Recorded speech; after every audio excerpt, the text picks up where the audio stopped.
Hello, and welcome to another episode of the Forever Fangirls podcast. We're continuing to bring you an oldie but a goodie this month as we're going to re-air our discussion on Warrior Nun Season 2. If you've been listening, we're kind of covering all of this because the Halo Bearer convention is coming next month. Now, there may still be tickets available. At the time of this recording, there was, but you might want to go and run over to that website and see. We'll have the link in our show notes page. But we're very excited about that guest list. So we can't wait to hear more about it. We can't wait to see all the photos and hear about everybody's experience overseas. But until then, enjoy our discussion of Warrior Nun Season 2 that originally aired not so long ago in January 11th of 2023.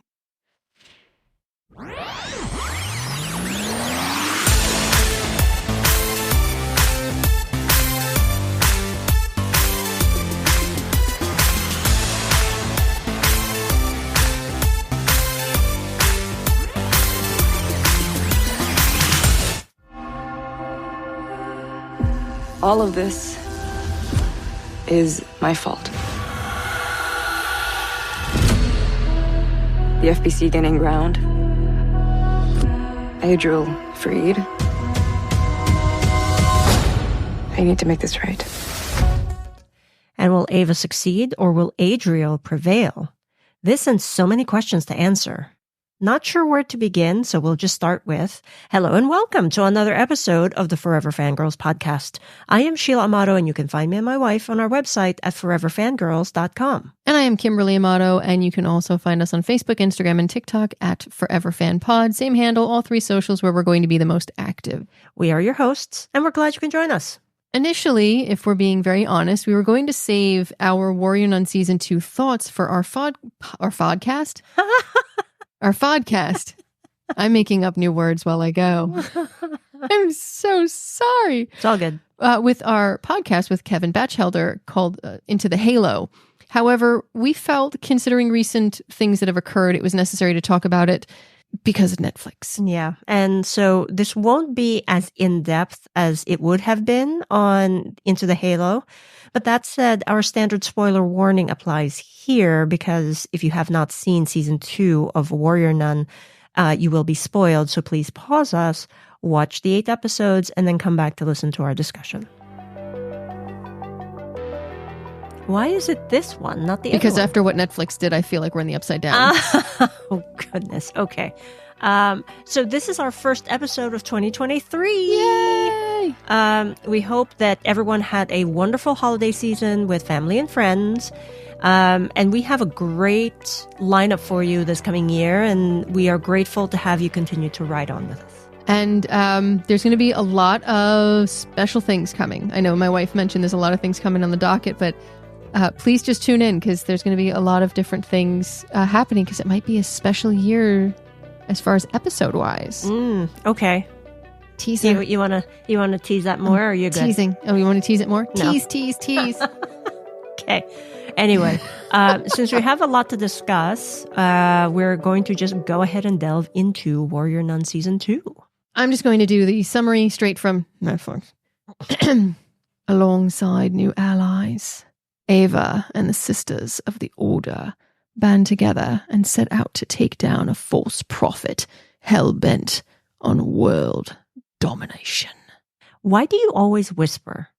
I didn't whisper. I just spoke. You were whispering. But anyway, so there's no short summary to encapsulate all 8 episodes, and I can't just talk here and do a monologue. So basically what happened is the sisters had to retreat from Adriel's attack at the Vatican, and now they're scattered all over Europe. Ava Treese is real. Yay! Wow. Okay, and then we also learn about the backstory of not only Mother Superior, but we also learn Michael's fate, a little bit of the background from Adriel's storyline as well. Mm-hmm. And then we also find out, which side the Tarasques are on. They're on Rhea's side. Every time I hear Rhea, I'm like, Raya and the Last Dragon? No, it's Rhea. No, it's Rhea. And let's see, Father Vincent switches sides again. Pope Duretti is killed. Eek.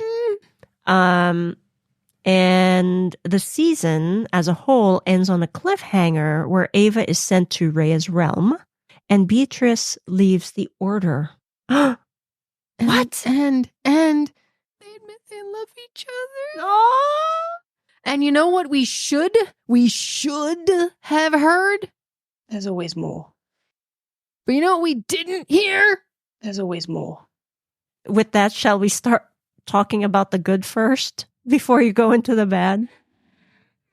Ava and Beatrice are truly adorable on screen together. Oh my God, they're just so cute. Like the longing looks and then the jealous stares and the Beatrice drunk and the dancing and Ava just watching. Just like letting her be free. It's the helping her. The innocence. Yeah. Right? It's that innocence of realizing you have feelings for someone, the innocence of Beatrice experiencing things that she had not experienced. Yeah, like getting drunk. And it kind of was paralleling season 1 with Ava, who had been living and doing all the things that Ava could never do because she was trapped in the hospital bed. And so it was an interesting parallel, and seeing them come together was so full circle. Mm-hmm. Yeah. It's just, and the fact that they were trying, at least from Beatrice, it seemed like more that she was trying to fight against her feelings, but it just she couldn't. Yeah, she even, I believe, when they first kissed, says we can't, and he was like, whatever. I mean, look, you can't help who you love. Yes. Okay, so speaking of Sister Beatrice, yes, what about it? She is still bad. Oh, I caught you properly that time. Oh, look at that. She is. Oh my gosh! When the pole she was fighting with and like slams it to the ground, just collapses. I was like, ooh. I know. When she pulls her chainmail over her face, it just gives me the chills. And like, did you notice? Here we go. But did you notice Ava had a similar one, but it was solid? It was, her eyes are open. Yes. But it was just, I was like, oh, look, they have matching chainmail. It was adorable. It was. But I agree with you. Beatrice showed another level of fighting skills and the emotion behind like the fighting, especially when Ava was injured. Yeah. There's a lot more depth to it in the second season, and there's less build up because we've already gotten the foundation of season 1. So we kind of just go right into it. Right. And the thing that makes it a little bit more compelling for me is that Beatrice, even though she was still bad, she was more vulnerable in a way. Yeah. Because of how, she's exploring all of these possibilities with Ava that's so new to her. Right. And so it's just that she still can fall back on her skills, but then there's this part of her that if she's not careful can get really hurt. So it's that dichotomy, not dichotomy, but the struggle within her. And it just endears her more to me. It's also fascinating to think about when they became part of the order, they understood their role. They understood that they die. Camilla even says the warrior nun dies. So there's this understanding of you love your sisters, but they're going to die. Yeah. And so in a sense, at least for me, you can love someone, but you put up walls and protect yourself a little bit because you're expecting something. So you protect your heart and you almost, I don't want to say become cold, but you know what I mean? Yeah. But like you said earlier, you love who you love and you can't, you can't help that. But my point is when Beatrice starts opening herself up more and allowing herself to feel beyond the walls she's put in place, there is that vulnerability and that fear of loss, and her fighting feels more emotional. Yes. And it's the choreography.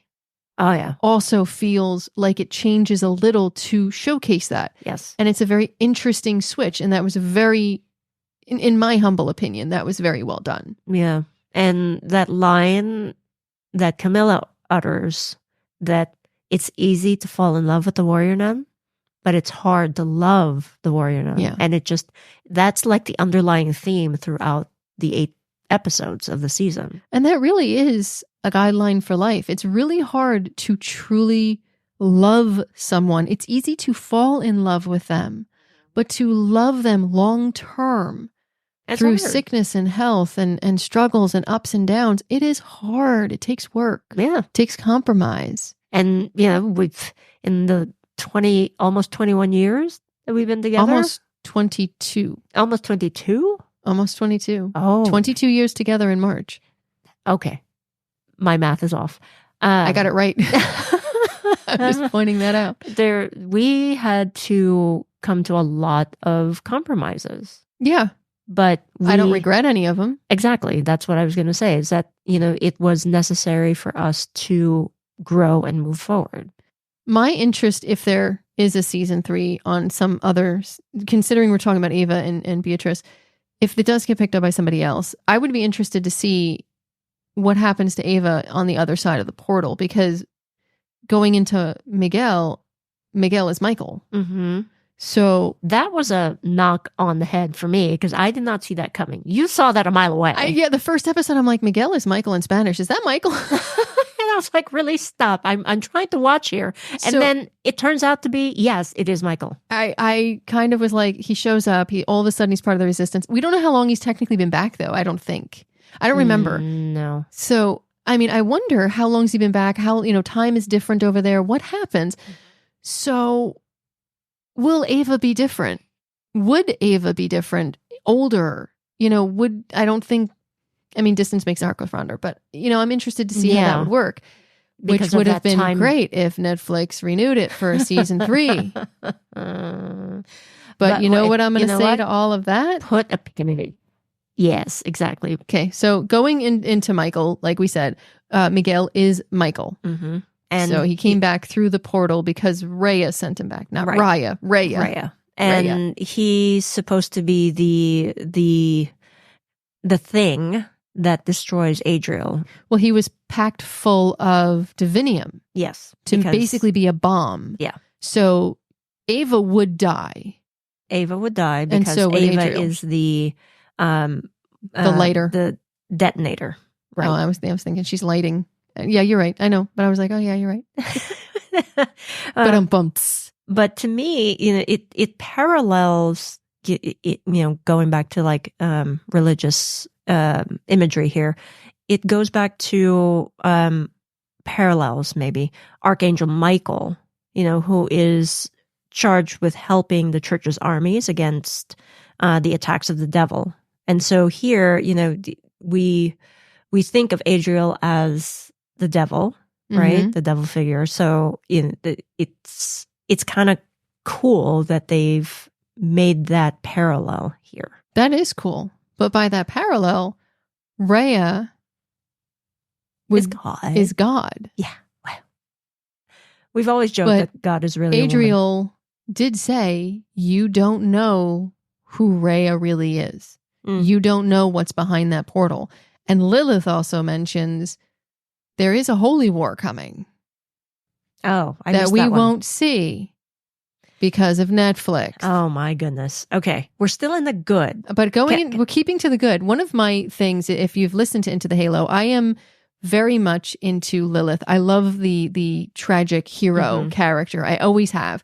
Seeing Lilith getting lost and deviating from the path of the warrior nun path, the order, and trying to figure out who she is. And she's so lost that she ends up going to Adriel for answers. Yep. And ends up somewhat fighting for the wrong side. And in a sense, it shows her fallibility and her flaws and her vulnerability because she's so desperate to understand what's happening to her. Yeah. And that's scary. And it shows in what's happening to her skin. Yeah. She's getting all of these powers, but then she's like, okay, I am transforming right before my eyes. What the heck is going on here? Yeah. It's not normal for this realm anyway. No. So, yeah, I totally understand why she would go to the only source who would know an inkling about what's going on. Yeah, it's not like Lilith knew Rhea was available for consultations. Right. But beyond Lilith, who ends up being manipulated and used, which you could see coming, but it doesn't make it any less painful to see. Yeah. Sister Camilla, I think she's hysterical. She's the epitome of perseverance because she was infected with divinium, which is what caused Adriel to be able to basically speak to her and try to control her. And so she's still trying to do the good thing. She's struggling with this, whatever's happening to her. And then she figures out, you know what? If he's trying to do this to me, this can be a two-way street. I can use it against him too. And that's what happened. That was a freaky moment though, when they realized the divinium was, I believe it was in her neck, right? It was in her neck. Yeah. But just the idea that he could do that, that someone could control you like that. Well, he has tendrils all over and followers all over. You know, I don't believe we see when this happened. She figured out when. It was at the very beginning when they were still at the convent. And one of the sisters, just touched her neck. Oh, that's right. It was like a pinprick. Yes. It's very interesting, the parallels between what can happen in real life and what can happen in the show. And that's what makes a good show, in my opinion. It's plausible. Yeah. And it's very plausible that someone can do things and get in your head with a statement and you obsess over it. But you're right. Her perseverance and her strength to turn it around on him and say, look, if you're going to do this to me and you're going to get in my head, I can distract you by getting into your head and annoying the crap out of you. Yeah. Because we all know when you have that earworm of a song in your head and you're trying to get rid of it, we all know how annoying that can be. And I could just see Camilla singing Baby Shark to her heart's content. That is Adriel's so funny. head. I was about to say, Baby Stop it. Stop it. Anyway, we're gonna move right along. It's already there. Now I'm gonna be singing that later. We're gonna move right along to one of the themes that I feel Warrior Nun, Buffy the Vampire Slayer, Winona Earp, 3 shows to be are great examples of, is the found family ideal. Yeah. It was very much a rocky start at the beginning when Ava comes in, because Ava is this outsider who is the chosen one, who, like the protagonists of the other shows, don't actually want to accept that they are who they are. The reluctant hero. The reluctant hero, yes. But it's seeing this season when Mother Superior almost looks at them, because they are all that's left, after this coordinated attack throughout the globe. It is a beautiful thing to see Mother Superior kind of step up like the motherly role and show the love she has for her sisters. Right. And when she is killed, seeing Ava hug her and hold her, and there is an acceptance there that both of them are flawed, but they still love each other. And the fact that, Ava was just devastated when Mother Superior did die. Yeah. In trying to protect the other sisters of the order. And then the Halo, finally maybe forgave Mother Superior for her hubris way back when, maybe. Right? And actually the power of the Halo healed her so that she would live again, come back to life. And I thought that was fascinating. It was a beautiful scene. Because now it's using your words here, it's come full circle where Mother Superior had to learn her lesson. Why,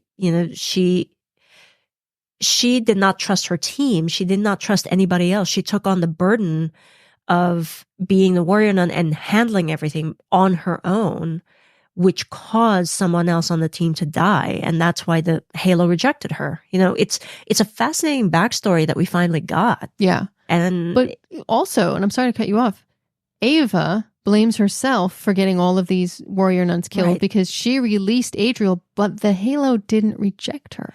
No, because it's not that she was doing it, for. Well, I'm saying I agree with you. Yeah, I'm saying there was no hubris there. Yeah, and speaking of forgiveness here, Father Vincent.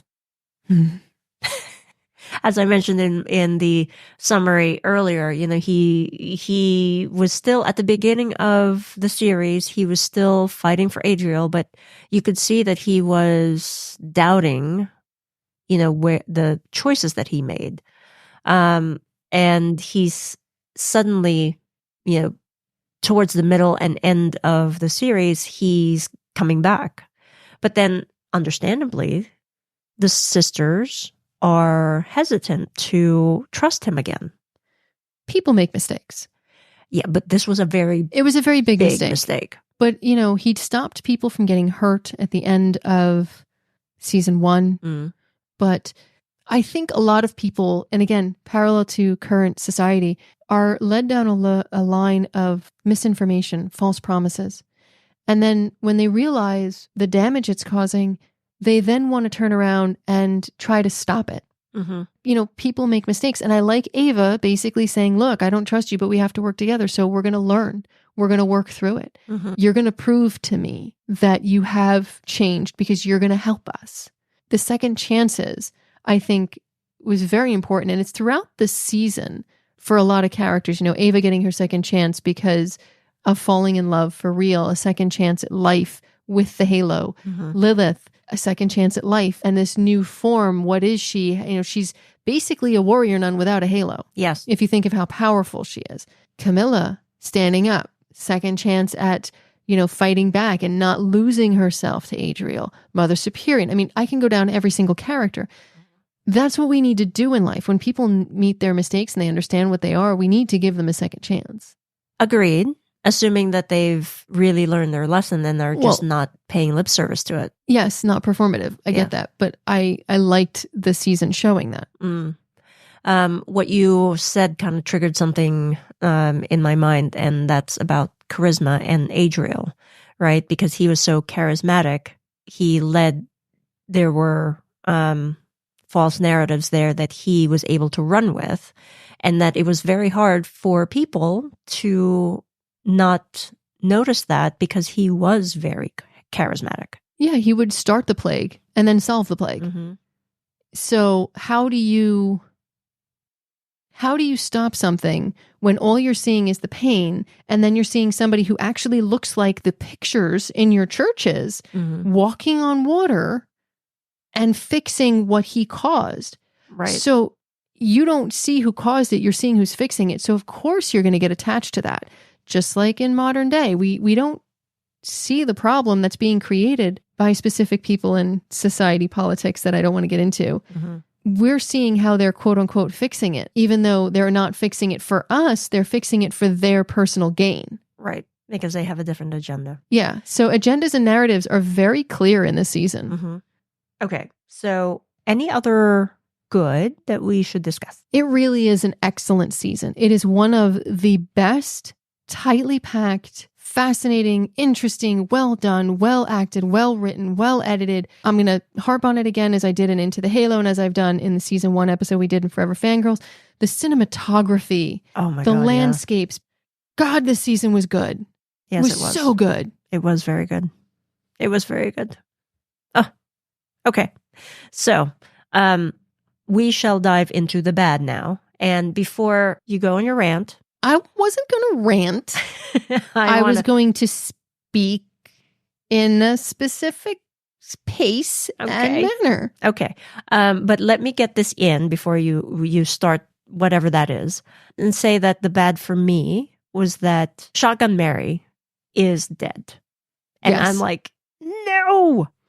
And from what I've read, I believe the actress had to leave for personal reasons. Yeah. And that's fine, right? But in the story itself, it left a big hole. I don't like that Shotgun Mary was gone. I love the character. Mm-hmm. But indirectly, I found that to be beneficial for the story because the guilt, the weighing down of all of them, when they're all messaging through the cross mm-hmm. and they're all just bawling, crying, because Shotgun Mary was the strength and the power of season 1. Even though you had Ava and Sister Beatrice and all of them, Shotgun Mary was in your face going, we are going to do this. Yeah. Period. And she was the leader, the strong one, and now she's gone, and they have to come together and find a way to move on. Yeah. And accept that she's not there, but she's there with them in spirit. And that, to me, was a continuity throughout the series that I don't think you can have if that character is there. Not as strong. And that's That's true, and I agree with that. I just like the character so much that I didn't want to see the character go. I am glad they didn't recast though, because I think that would have done that I think a that disservice. Correct. I would not have liked that solution. Yeah. I agree with you that it's better that it was this way. I still don't like the fact that the character is dead. Am I ready? No, I don't know. I'm free and clear to go. Are you ready? Go ahead. All right. I'm just going to try to run through some bullet points. I will link what I have found in the show notes page. Mm-hmm. And I'm going to try my best not to rant and rave against the idiotic machine that is Netflix. Yes, I said idiotic machine that is Netflix, because I have no understanding of how the hell they do things, and I'm done trying. Warrior Nun, Rotten Tomato score of 100% from critics, 99% from the audience. Forbes wrote, Season 2 had Netflix's highest audience scores ever. Parrot Analytics, Warrior Nun is outstanding with a 28.9 times the demand of the average TV series in the United States in the last 30 days. As of this recording, it may have changed. TV Guide lists Warrior Nun is a recently canceled show that should be saved right along with, another Netflix show, Fate, the Winx Saga. In addition to that, just a few days ago, sorry to cut you off, but Netflix canceled another really good series that we started watching, 1899. And it was number 1 on Netflix's release. Top 10? Top 10 after just 3 days. Yeah. Right? So, I don't know, this must be a theme because it features a lot of the good that Warrior Nun has, as well as a same-sex male couple. So, I don't know, maybe that's the theme. And then we can just start going back to First Kill. I hate the feeling of watching something and then going, oh my God, I just wasted, an hour of my life that I'll never get back, or 2 hours of my life that I'll never get back. In Netflix's case, 8 hours. And so you don't know. Right. Like, they want you to keep watching it. And they're like, we've got all this. All right, I'm sorry. I'm just gonna cut you off for 1 second and say this. Fate the Winx Saga and Warrior Nun Season 2. None of them were promoted. None that I could see. I didn't see heavy promotion for Warrior Nun Season 2 at all. I didn't even know Fate the Winx Saga Season 2 even came out until all of a sudden I logged into Netflix one day and it was like, by the way, it launched. I was like, wait, what? Yeah. It's like they knew they were going to cancel it before they released it. And I got the same vibes from First Kill. So what are we talking about here? We continuously go into... They need to promote, they need to keep seasons. Like Warrior Nun was shrunk down from 10 episodes to 8. So were they just going through the motions and their obligations and saying, it? Mm-hmm. I don't know. I know every time they cancel a show that has very high ratings and a very strong fan base, they immediately get a lot of cancel Netflix trending. And it does have effect. Mm-hmm. People are canceling it. They also based, a lot of people I know, they will wait till a show comes out, like Stranger Things Season 5. They will renew it for that month. They'll watch it and then they'll cancel it again. Yeah, because it's a binge model. Right. But that's not a good business model at all. No, we've seen it with Disney Plus and Andor and WandaVision and all of their successful series. They release 1 episode a week. Mm-hmm. And people have the time to go online, and social media and marketing and everything else has a time to bolster it. So it even builds much more of an audience. Of course. Which is what Netflix should be doing. And again, that's where I get upset with First Kill, is because they were posting all of this stuff to try to promote it, to get you to watch it more. And they knew, in my opinion, they were going to cancel it. So why were you doing that? Why were you baiting us? So that's why I think that I have to find that article again, but I read somewhere that, it is the cancel your gay trope now. A lot of people are saying it's went from bury your gays to marry your gays to cancel your gays. I'm just so angry that I don't know where to be angry. Well, for me anyway, it's very disconcerting that most of the shows that are getting canceled do have these, developing or developed same-sex couples already. And so that makes me angry because it's a problem. I mean, want to see representation. Lightyear, it had an openly gay relationship and countries banned it. Yeah. So is that why Netflix is getting rid of them? Because they can't play in other countries and they're banned. And that's the thing, right? You want to see and watch stories that resonate with you. And if they're not real, you're gonna cancel Netflix. Yeah. Here's the bottom line for me. You cannot, in my opinion, keep making a one and done series. You cannot, in my opinion, keep pushing new content for us to enjoy, get involved in, and connected to, just to cancel it later because it didn't live up to your magical numbers that seem as real as a unicorn running through Times Square to ring in the new year. If you want subscribers to continue to pay you up to almost $20 a month, you have to put out the quality. You need to support those shows. You can't just go, oh, ding, ding, there's your little notification, like alarm, you got the new season. No, you need to have your social media actually releasing information and pushing it. I didn't see any of that. I shouldn't see the cast and crew doing more for promotion than you when you are the owner of the product. You want signups, but word of mouth for a great show is the best marketing you could ever ask for. Not the quote, oh, don't bother, everything gets canceled, end quote narrative, because that is how I currently feel. It would be great to actually look at what you have and go, hey, our audience really loved Warrior Nun. The critics really love Warrior Nun. The budget's a little too much for us. So we need to talk to the creators and see what we can do to reel it in. If they're smart, they do a 2-hour movie to finish everything, like they did with Sense8. Yeah. Well, we shall see. Hopefully.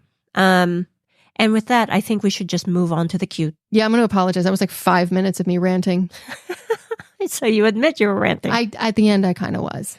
I don't like it. No, I understand. It's frustrating. Yeah, it's very frustrating. So let's just jump into the cute. Well, for me, all of the scenes involving Ava and Beatrice. You're cheating. I am cheating. I fully admit that. It is definitely adorable. I still, every time I think of them, I do think of that dancing scene with like Beatrice really tipsy, just bouncing around and dancing with her hair down. Yeah, because she's laughing. never been drunk. Yeah, and Ava just staring, and I obviously she's admiring, but it's also this realization comes over her of like, wow, look at how beautiful she is. Look at how lovely she is. Look at how wonderful she is. Mm-hmm. It goes beyond that. There was a deeper connection. So you have the innocence and the realization and the wake-up call. Yeah. And all of the shared experiences that they've had. You know, they're really close. They're training, right? But they're also learning about each other and about life in general. And it's just, the fact that she's like the manager real quick. Well, she's Beatrice. Yeah. For me, one of the cute things, and I'm going to cheat a little bit because you cheated, so I'm allowed to cheat. It's Camilla. Throughout the entire season, again, like season 1, it's like with her, like little one-liners. Yeah, but like season 1 with the machine gun shooting at the ceiling, going, I hope I got that right. That message right, yeah. Yeah. So this time when she shoots a dart, and I don't remember the other nun's name, goes to the floor, and Mother Superior is like, Camilla. She's like, what? I thought you were done. You know, she won't know where you're going. Okay. So any other cute? The entire season has a lot of moments of adorable mixed in with serious. And it's really, I think we'd have to save that for Into the Halo. Okay. Not a problem. So I guess that concludes our discussion of Warrior Nun Season 2, eh? Yep. Okay. So it is time for our Forever Fangirls rating. Drum roll, please. We rate Warrior Nun Season 2 5 stars. Yay! Yay! And we agree on this rating. Is this going to be a rant again? No. You sure? Yes. Oh, I'm just gonna say my closing. Okay. I'm disappointed, but I'm not surprised by the lack of transparency, support, and communication coming from a corporation. This is a well-regarded show with a solid fan base, interesting stories, talented cast and crew, and it would have been much, much more with a little bit of backing. Instead, we're given a superior product that we as fans cherish, relish, and desire on what I feel has become an inferior service provider. I'm not sure if Netflix has provisions in their contracts stipulating that there's a no-compete clause, so you cannot take, say, one of their original series and try to pitch it to another streaming series. I'm not sure. There probably is. But I hope that if they keep canceling shows as quickly as they are, even if they are supported by fans and views, that they would allow those shows to find a home elsewhere. I don't think it's going to happen, but I really, truly do want to see Warrior Nun finding another home so that we can finish the story properly. I couldn't agree more. I, too, am very disappointed that Netflix is not going to bring the show back for a third season. Its characters are so rich, and there's so much more story to tell. I really want to see if Ava and Beatrice find each other again. And, what's the fate of the Warrior Nun now that the Halo's back in its home realm, right? I mean, what will happen to the Order? To Father Vincent? Still, there's just so many unanswered questions. There's always more. I want there to be always more. And on that down note, that is going to be our show for today, folks. Thank you so much for joining us. Were there any key points that we missed that we should have discussed? If there are, we may be covering them on our other podcast, Into the Halo with Kevin Batchelder. If you want to leave us a voicemail at speakpipe.com/Forever Fangirls podcast, recommending anything or any comments, we would love to hear from you. And if you're listening to this on your smartphone, just be sure to hit the little subscribe button so you don't miss a future episode. And until next time, stay safe, be kind, and remember, as Sister Beatrice said, there's always more. In this case, there should be. We are looking forward to hearing more about the future series, hopefully, in this life and not the next.